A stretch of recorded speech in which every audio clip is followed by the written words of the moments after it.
Hello everyone, I'm back with another video for you today, and this time I have the top 5 champions in Runeterra to show to you.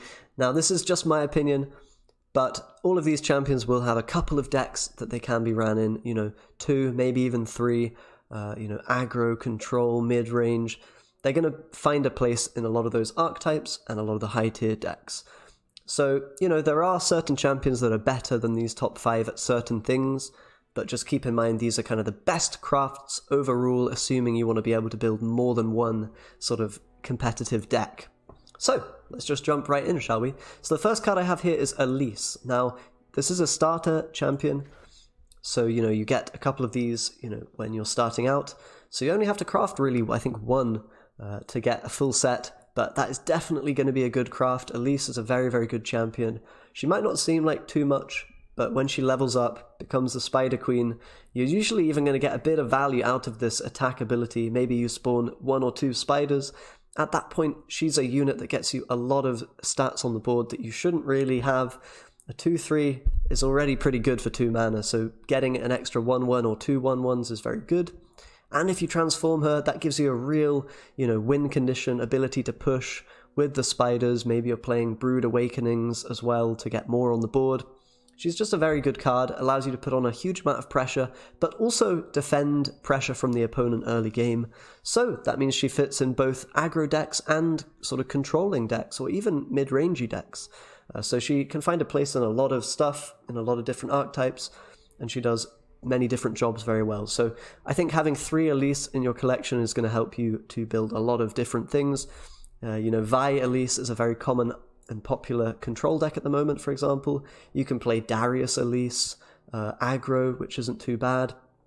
Not the best aggro deck, but, it's still decent. And there's other things like Elise in, Shadow Isles.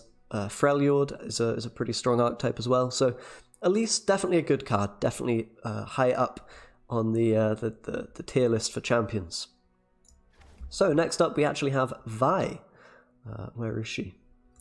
So Vi might not seem like much again, but Vi is just a very versatile champion, has Challenger, has Tough, and 5 mana, quite cheap for what it is. It's going to get you a lot of, kills.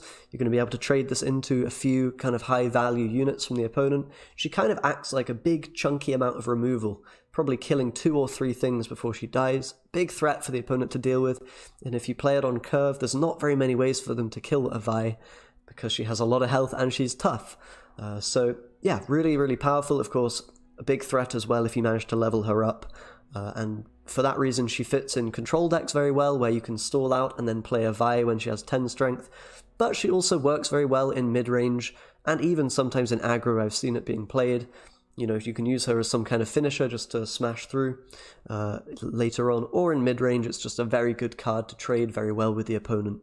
So really quite powerful and a lot of potential, a big threat, very scary if it levels up as well. A lot of decks use Vi at the moment, as I said, Vi Elise, for example. Vi Heimerdinger is quite common, and I've even tried Vi in Demacia, doesn't work too badly at all. So very good champion.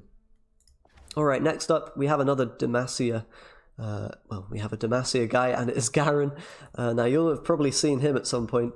And again, a starter champion, so I believe you start with one of these. So crafting a couple of these could definitely be a good idea if you want to play Demacia, or any flavor of Demacia, really. He's very good in a lot of mid-range lists, and definitely some of the high-tier Bannerman decks are going to run him. So very, very good. Allows you to pressure the opponent with this rally ability. If he strikes a couple of times, you're then attacking every turn and making life really difficult for the opponent. And a 5-5 with regeneration is pretty strong. You get a lot of good trades. Again, like Vi, a very threatening body that has to be dealt with. And yeah, he's just good overall. His Judgment card can also be very, very good if you have a couple of Garens in hand. This can sometimes swing games that you'd otherwise be in trouble in. But yeah, Garen is very, very solid indeed.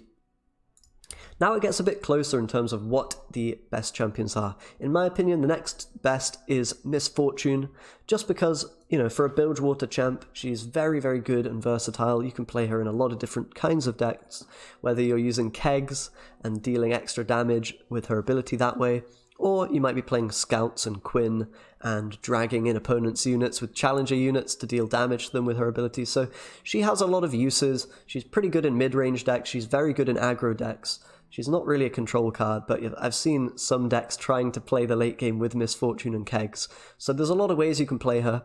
And quite often, if you're playing for an aggressive style of Bilgewater, then Misfortune will definitely find a place in your deck. Very good at the early ranks as well, when people are not, removing her very often. If this levels up, you basically win the game, provided the game is, provided you have some kind of board or whatever. So yeah, she's very, very threatening. Opponent has to deal with her, and just a good card to put in a lot of Bilgewater aggro-style decks. And then last but not least, in the top 5 here, I've put Fiora. And this is just because Fiora kind of breaks the game in a lot of decks, and is basically the sole win con of, many types of decks. So you've got Unyielding Spirit, of course, which you can play on Fiora to make her invincible, and that's going to allow you to win the game simply against decks that can't deal with it. So not only is Fiora very good at just auto-winning some matchups if you play her in maybe a mono Demacia deck or a mid-rangey Demacia style, she's also very good in elusives as a sort of backup win con with standalone. So there's a couple of decks she fits in really nicely for that, this win condition, which is when you kill 4 enemies, you win the game. And that will break the game against some opponents. But she's also not a bad card to just throw in any old deck, especially if you don't have too many cards and, maybe you want to play more Demacia. Garen Fiora is a good combination of champs, for example, and she's just getting a good amount of value, 3/3/3, and a challenger, so not bad at all. Get some efficient trades, 2 for 1 with this, and maybe have a threat on the board that can win you the game if you play a couple of cards that synergize with her, like Riposte, Unyielding Spirit, etc. But, this top 5 was pretty contested, and I was thinking about some other inclusions. I could also mention Ezreal, Karma, all these kind of control units, Heimerdinger. They can be very good in certain lists. Control lists, which use them very effectively, are very powerful often.